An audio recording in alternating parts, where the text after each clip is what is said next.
It's fascinating to me because I don't think we understand how our daily habits affect these chemicals. So walk us through what's actually happening in our brain when we're doom scrolling on social media. Effectively, this all comes down to this concept called phasic and tonic dopamine release. This psychologist called Dreyer really popularized this back in 2011.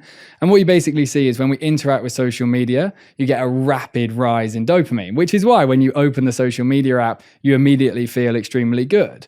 Just to put that into context, the whole of dose is built upon something called the evolutionary mismatch hypothesis. This was created by Gluckman, and it's basically this idea that our brain spent 300,000 years evolving out in nature, developing these chemicals to help us survive and thrive in that kind of environment, hunting and making fire and building shelter and looking after one another.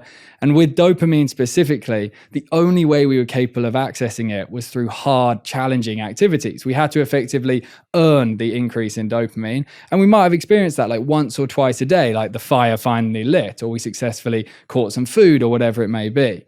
In the modern world, this social media example, you experience that same level of dopamine increase, but you experience it instantaneously within a few seconds. Because it rises so fast, it then causes this really significant crash in dopamine because your brain tries to get back to balance. And so many of us struggle today with this idea of just taking action on what we want to do.